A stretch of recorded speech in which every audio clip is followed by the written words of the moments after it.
Quick, come over.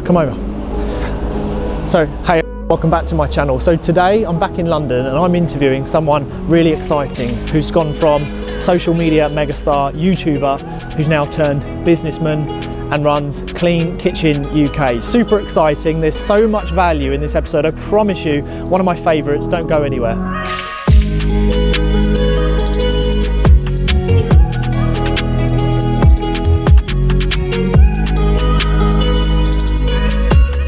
Hey everyone, and welcome back to my channel. So before we begin today's podcast, I'd like to say a big thank you for today's sponsor, which is Casita Properties, the UK leading property company when it comes to off-market discreet buy-to-let sales.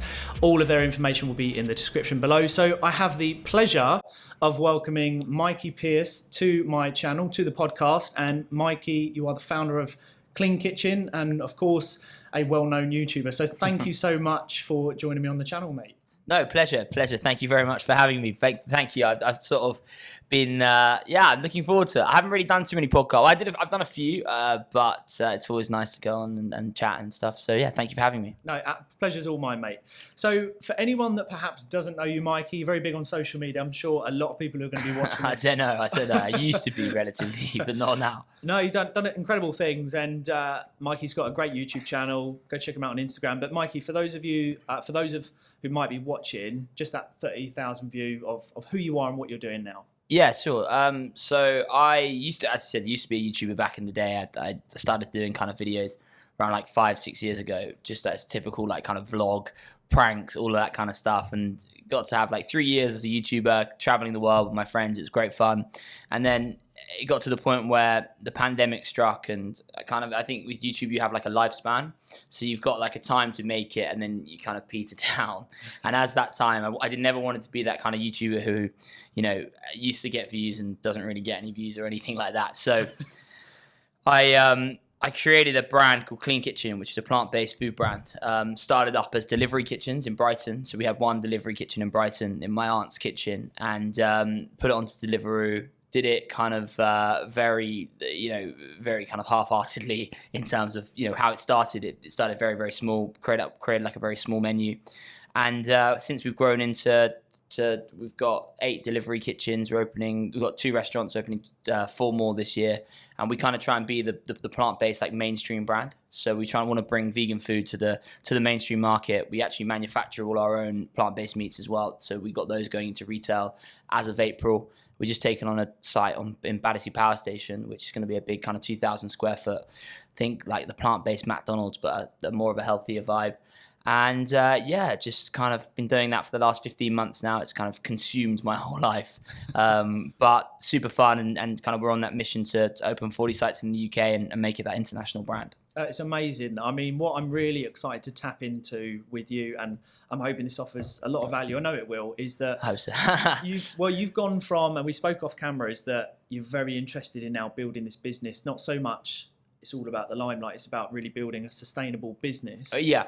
And what I'm interested to tap into you, and hopefully this is where the value kicks in, is that how has it been being in the limelight and sort of transitioning into this business owner who wants to sort of build something a bit bigger? What's that been like for you? I think like we've obviously used it, and it's helped us a lot in terms of, so Verity, my business partner, she's meant to be here, she's not, but she's in Made in Chelsea, so she has that kind of influencer element. And when I first started the brand, it gave me that platform because I did have kind of a following to push it, and I'm very, very grateful for that. But what I wanted to do is I want to be known for that kind of like work I create. I was never the best content creator, so I was never, you know, a genius in terms of creating amazing kind of picturesque vlogs. I wasn't great with camera work and things like that. So I wanted to create something that is, I almost say the brand that we've created is like the best version of me. Like it's completely sustainable. We're the only like quick service restaurants who have like completely carbon label all our menu. We're eco-friendly. We also kind of get people to try our plant-based food, which is cruelty-free, better for the environment. So I was like, if I can create a brand which is actually the best version of myself and helps me become a better person every single day without worrying about the kind of followers, views or whatever, just focusing on actually building like an authentic brand that people can kind of relate to. That's why I kind of stepped out of YouTube. I was like, I don't want to be known as like a YouTuber anymore. I want to be known as something I create. Yeah. And by the, you know, A friend of mine, Casper, he's a YouTuber, massive YouTuber, and he was like, I guarantee you none of your orders come through your platforms. So we have like, we're on Deliveroo, so we're one of like Deliveroo's #1 plant-based restaurants, and we have like our sites and stuff, and not many of them come through like my own platform, which is nice because you're kind of creating that kind of brand familiarity, and the product sort of speaks for itself. And I think if you want to create like a longevity brand, if you want to create something that's bigger than you, you've got to kind of think of it as a way of pushing that brand, using your platform to get eyes on that brand, but then making that brand quality, making that brand cool, and making that brand relatable and bigger than you, I guess, for it to work.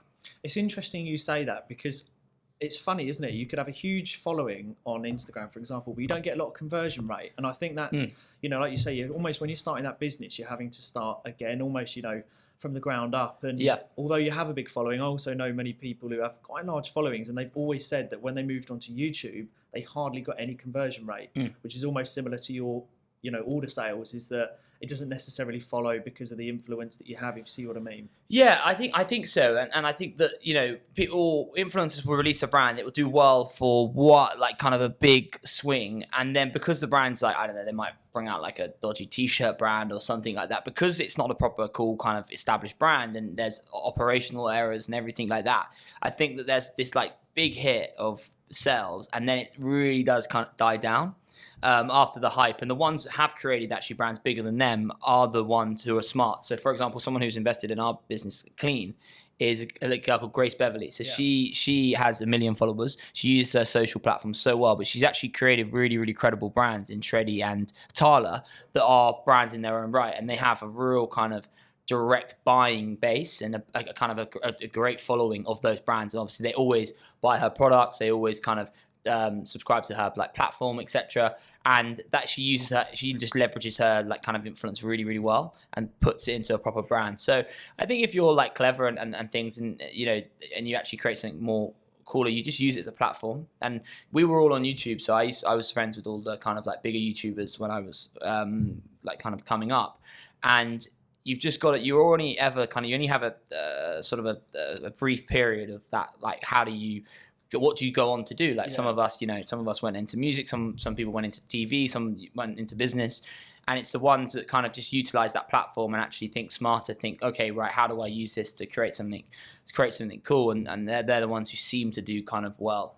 Yeah, it's funny as well, because I interview a lot of business owners, investors and stuff like that, and it always comes back to diversification. And what you've just said there is a prime example of, a lot of people, they seem to want to do really well on social media and become this big person of influence, but they don't necessarily know what they're going to do with that. Well, not calling it power, but essentially when they have that following, like, what do you do with it? How do you monetize? How do you make a product out of it, instead of just being, oh, I've got 100,000 followers. Like, what do I do with it now? And what I really like about what you and Verity are doing is that you've converted that into a business that's going to be sustainable, doing something different. I believe you, with the Battersea site, it's the only one in that area. Yeah, completely. The only completely plant-based restaurant.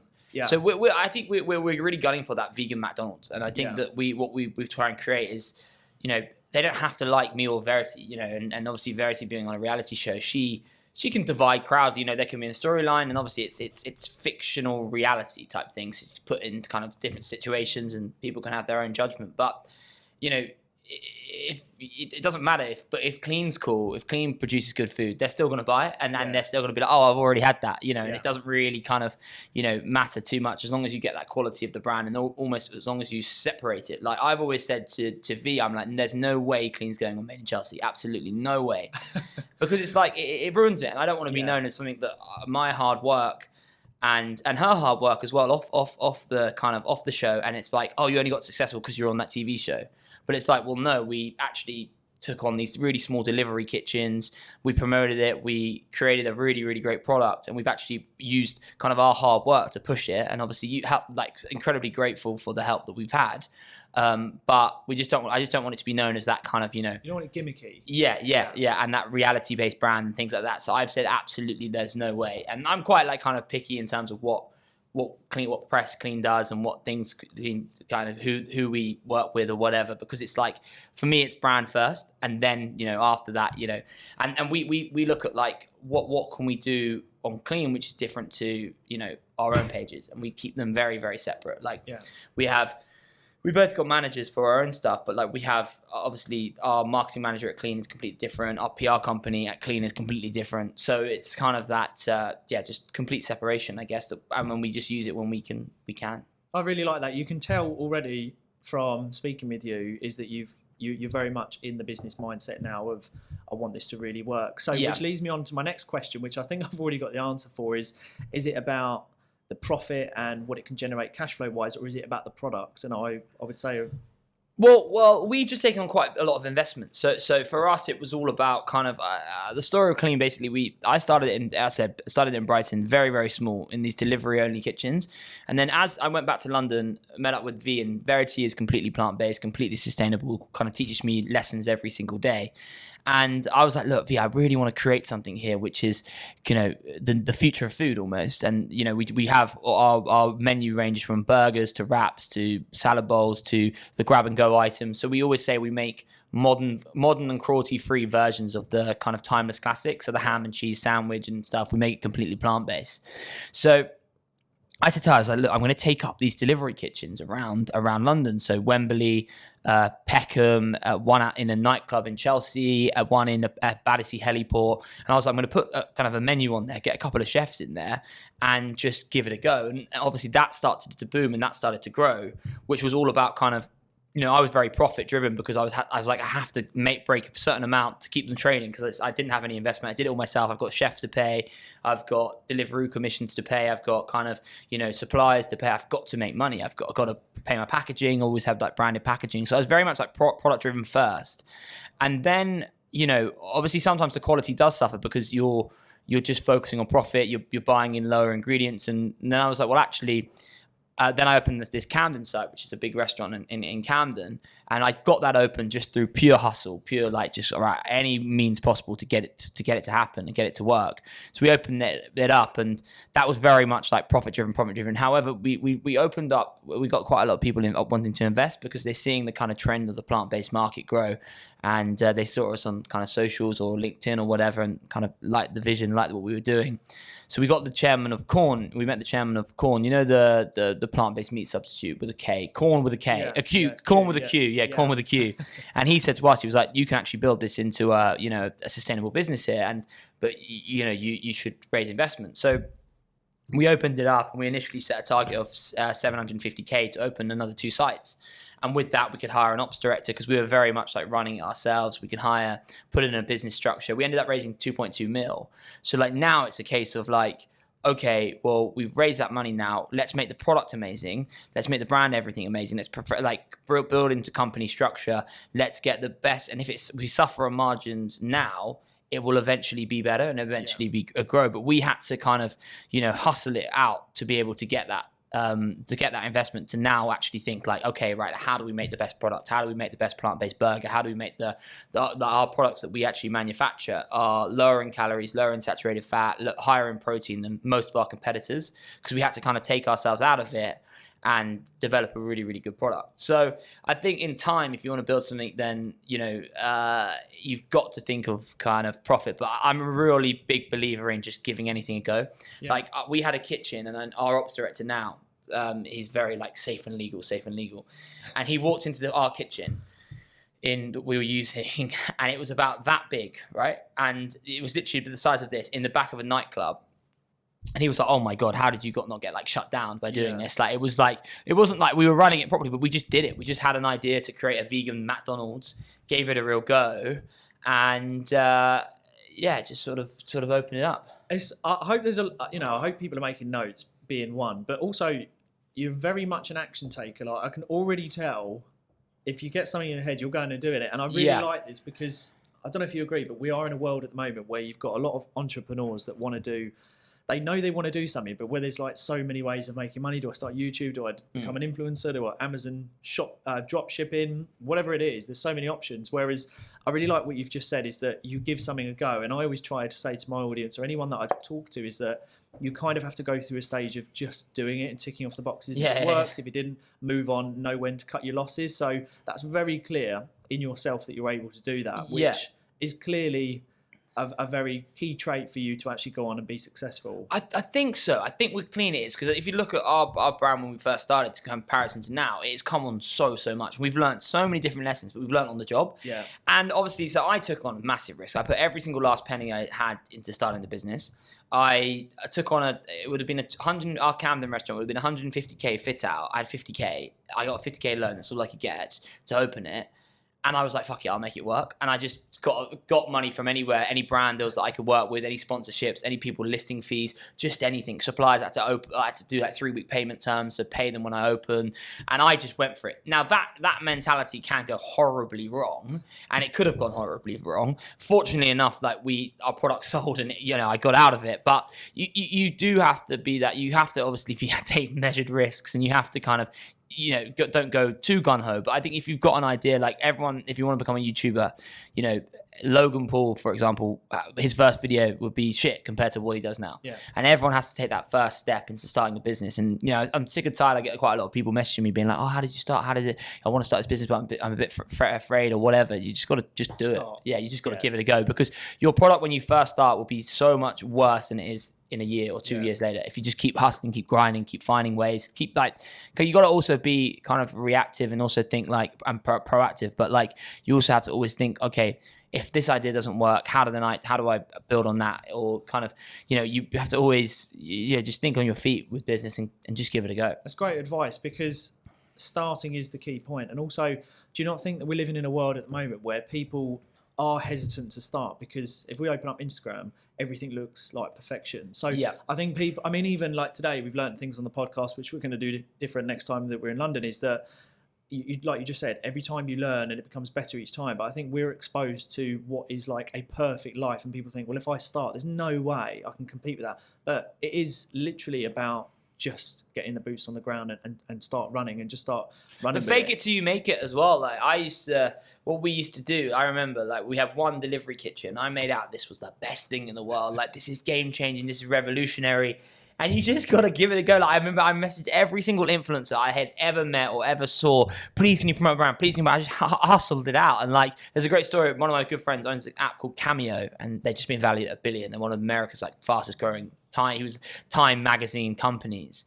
And he would sit in, he came to us, and he came to one of my best friends and said, this is completely before it started. And he said that, he was like, I've got this idea. My best friend's brother basically was ill or something, or daughter was ill. And I knew an NFL player because I used to be an NFL agent. And I want to, send her. I got him to send her a video message, and it was a favorite player. And he had this idea. And he's like, I want to make it an app. I want to do it. I'm looking for influencers to invest, because my mate was an influencer at the time. He's like, look, I'm looking for 25k. We're raising a round, the first ever round. And we all went, nah, it's not going to work. It's like, UK is getting paid to do like page video shout outs. That's just not going to work. You do it for free. However, in America, it started to really, really boom. And that 25, when it got just been valued at $1 billion, that 25 grand that he would have put in at the start would have been worth, I think, like just under like 3 or 4 mil or something. And he had this idea, and he had this goal, and he had this like vision, and he just hustled it out and like literally hoarded it out. He would sit in like a Soho house and wait for like a celebrity to come down and be like, oh, you got to sign up to this app. You got to sign up to this app. So you've got to like PR. It's so important. I was listening to a guy. There's a guy who owns most of Miami. He's known as the King of Miami. I listened to all of his like podcasts. He owns like Live, all the restaurants. He just opened a hotel with Pharrell, and he was like, stay true to your product and stay true to your brand, and then just PR their shit out of it. Because it is, you just got to know, like, if that's why I say that to Verity as well, when we're sat there in the office and then there's an event on or whatever, if there's something going on, it's like, you never know who you're going to meet. And that person could go, well, I actually know David Beckham. Then, okay, great. Can he maybe invest in our business, or can he link me, or this person says here? And when you've got something to talk about and to sell, then it's always a case of there's always an opportunity going. And people can sit in offices and plan and strategize and everything like that, but there's no way you'll get like anywhere in terms of, unless you're out and about, like mixing with people, pushing your brand, PRing your brand, and driving kind of sales yourself. Oh, mate, this is golden. Honestly, this is golden. Like, this is just reiterating conversations I have time and time again, and I just want everyone to just listen to what Mikey said about networking, learning how to sell, marketing. Like, that literally is the way to launch a business. And I do exactly the same in terms of reaching out to my network. Is that I'm blessed to have some people that can put me in contact with all different people and how we met, and stuff like this. So it's awesome. Selling and marketing is so key. So I'm gonna move on to obviously something that's been absolutely key for your business is your networking. And I do want then just to touch on, obviously I know who Grace Beverley is. I've sort of followed her through her YouTube journey when she was very sort of I'd say smaller on YouTube. Your network, how important has that been? And then obviously leading you to raising investment through Grace Beverley, and she's done very well. So I think that I was very, very blessed to be in a position where, I knew a lot of people, and even just going on YouTube, that was one of my kind of key strengths, is in terms of I met some friends on YouTube, and then I became a YouTuber, and then, actually I had something which was good and something I could sell, and then I utilized that. So you've got to admit that sometimes you just get lucky, and there's an element in business where it is, luck. There is luck, you don't know, but you have to give yourself those opportunities to make that luck and make that happen. And I think that network is so important especially for us. We did a campaign recently where we did last summer actually, which really kind of made clean what it is. And we did a thing called Plant Girl Summer Campaign. It was vegan meals for girls, basically. It was cool. And we got every single Love Islander to promote it. We got every single kind of reality star, and it really kind of boomed, and our sales went up massively. And that's because we've had that network, and we're just very, very fortunate. But there's definitely ways of kind of getting into that. And just if you have a brand, and if you don't really know, just send all day just messaging influencers, and you never know, they might like the brand, they might like the pack you send, they might be like, oh shit, this is really, really cool, yeah, I can support that. But you never know who you're going to meet. And I think that's the kind of key. Don't be afraid to send 2,000 messages to people who have a following. If you don't, you just got to go for it. What's the worst they can say? No. And that's the other thing, is I think a lot of people get scared, or it's daunting to approach someone who has the blue tick, who has 100,000 followers or more. And I think people think, well, why would they ever consider working with me? And I don't know your thoughts on this, but I always try and say that they are human at the end of the day, and the likability factor is huge. If they like what you're doing, you reach out to them in the right way, there's always a chance, even if it is their social media manager, there's always a chance you could get a response. So yeah. I always try and urge people, just reach out to those that you're trying to get in contact with, because they might reply. Yeah, and just blag it, just sort of, if you've got a product, send it to them, try and get it to their managers, try and get it to, in some way possible, the right people, especially with investors. I think that's the most thing. We found it relatively easy, I think. I get now, because we've just come off a fundraise, that we... I think because we had good historic numbers, so we turned profit from nothing, and then we kind of it's a good brand, and people kind of backed that. But we found it quite easy because we got a few people in early, and then that just kind of snowballed from there. But when we were just emailing our business plan to different people, and we were inviting them down to Camden, we were sending them through Deliveroo, VCs and things like that, and we targeted people. We targeted the right people who could help us and benefit us when we were picking who we want to kind of have to come on. We didn't want anyone who was going to be too interfering. We wanted people who have done it before, and people who kind of related to that market. And I think with you're looking to raise finance from a business as well, I think you've just got to just hustle it out. Verity is very, very good at this. She'll go up to anyone in a room, and she'll spot a business opportunity. She'll be like, right, I'm gonna go and talk about clean, and that's what you got to do. You got to look at kind of any opportunity it comes to utilize LinkedIn. Talk about your brand on LinkedIn, keep pushing it, and then the right people might see it, and then they go, well, yeah, we'll invest. So bringing on board people like Grace Beverley, I mean, was that relatively easy for you because of your reach? She approached us, which is nice. Okay, cool. So, but she saw it through. I remember, I think we sent it to her. And then she was like, well, we just closed the round effectively. So we just announced that we raised and we finished raising. And then she was like, oh my God, is it too late? Can I get involved? And we were like, yeah, no. We were like, we would love to have you. So we worked out a deal. But yeah, well, the chairman of Corn helped a lot, because once we had him on board, then we could speak to others, and then those kind of names help. Yeah. And when we've just taken on I can't say, but we've just taken on a very high profile investor who's coming onto our board. So it's but then all of our investors have people, they know people, so they link us with people. And our job now as founders, we put in the infrastructure. I've got ops director now, marketing director. We got PR manager, we got sustainability manager, we got kitchen managers at every single site. So we don't actually have to, obviously we push all the marketing campaigns and stuff, but our job now is to deal with investors. Yeah. So we've got, 25 people who came on board, and every single time that we raise, we can take on a new site, or we can, invest more into R&D, the research and development side of like the plant-based, industry. We can create new stuff. We can create new products. We're working on like creating like a plant-based salmon at the moment, a smoked salmon, a vegan smoked salmon that we're trying to push through the development. So there's always that way of like, okay, like who can actually help us? Who can then, push it that way? And they all have networks, and they all have good networks. And we were just fortunate that they kept on meeting. And I think you have to have a good story with the brand as well. Like Verity's been raised a vegan. I went vegan for like kind of fitness reasons and to try and get fit. I'm still not fully vegan. So we try and appeal to everyone. We're like mainstream, but you've got to have the good story behind the brand. And then I always say to our PR company, it's like, we've got to give you ammunition. We can't just expect you to just give us stuff. We've got to always constantly be doing different campaigns, constantly be like innovating, constantly creating, constantly doing different things that gets us into people's minds. And if you look at kind of what Beyond Burger do, or what like kind of, This Isn't Chicken do, or all the other brands who are raising quite a big, All Plants just closed I think a 47 mil raise, a huge valuation. So they're always innovating, they're always creating, they're always doing different things, and that gets investors' attention. And when you have like heavy hitters on your board as well, an advisory, and other people come on board, it sort of snowballs it quick. But then obviously the numbers have to match up. You have to have the product has to match up. The brand has to be good. But there's no reason why you shouldn't take. I think as well, you shouldn't take investment too early. I think we had to hustle for 15 months straight, and we exhausted every single option in terms of what we could do in how far I could take it before we then took external. So I think you got to, prove the concept, prove the brand, get sales in first, and then once it's there, you'll be able to raise money. Honestly, golden points, Mikey. Like, absolutely incredible. I mean, there's so much learning. I'm learning a lot, and I know that this honestly. I have to still learn every day, but we're literally every day we kind of meet new people. But we're very good as well with V when she's because we do all our meetings together.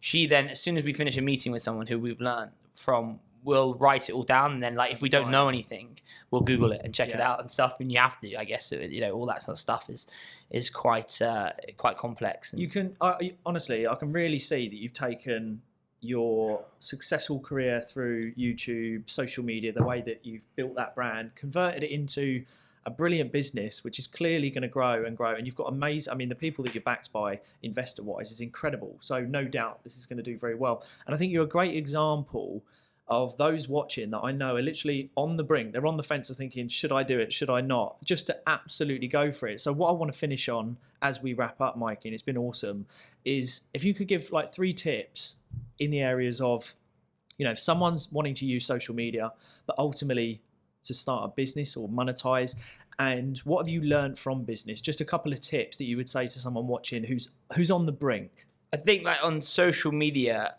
don't just enjoy your content, and don't be afraid. If you think it's niche, if you love posting about like, for example, equestrianism or whatever, the show jumping, or like kind of you're into water polo, don't just do what other people are doing. Try and create something different, try and create a niche, and then follow the things that you like creating about. Because the worst thing you'll see is like, and this is what happens with a lot of like kind of reality stars or like celebrities try and create YouTube channels. They're not content creators. So the likes of like Zoella, or the likes of all those younger ones, Logan Paul, for example, they were making videos in their bedroom when they were like 6. Yeah. And they have that passion for it and that flair for like creation and content creation. So if you actually create content on something you're passionate about or you enjoy, you'll never stop. It'll be seen as a hobby, but then it turns into like kind of monetization. So I think with social media, don't go into it as a business. Go into it as I'm going to then create content on stuff that I like. I'm going to create content that I can be up all night editing, and it makes me happy and it joys me. Like, for example, like Molly May, she's a great content creator because she did it before. She's always started it. She knows exactly how to post. She enjoys taking photos, and she enjoys creating that content. And that's how she gets kind of, got a following, and that's how she pushed it further. And that's what I've learned. The ones who just come in it for, they see there's a lot of money in it, or they see there's like, I want to be like that, or for the limelight, they never make it. And I've had so many cases of that. Like, 'cause when we were relatively quite big on YouTube, we had a lot of reality stars go, how do I get involved? How do I get involved? None of them really hit the heights. Yeah. And actually, I don't think there is any in the UK, any like reality TV stars that have gone on to create massive, I may be wrong, maybe like Molly May or someone like that. Maybe some of the Love Islanders are big on TikTok and things, but like YouTube channels, don't think there's many who've created like really good kind of content. And yeah, so that's my advice. Just follow your kind of passion and then only create content. You know, sometimes it might not be for you. Don't worry about if social media is not for you. You try something else. Yeah, You'll know if you're. And I think the ones who create it ever since they were young, you know, they're the ones who really go on and really push it. But you've got to be passionate about it. You've got to be on it. Awesome. Well, I've loved this interview, Mikey. I'm not going to lie. No, thank you. It's one of my favourites. I hope everyone's really enjoyed it. Mikey, just as we finish, if people want to reach out to you or learn more about Clean Kitchen, where can they go? Just our website is cleankitchen.club, and then we're available all across London on Deliveroo, and visit one of our sites, or my Instagram is just my name, Mikey Pearce. So yeah, awesome. Feel free to follow. Awesome. Mikey, it's an absolute pleasure. No, thank you for having me. Thank you. And everyone who has watched so far, thank you so much. We'll see you all very soon.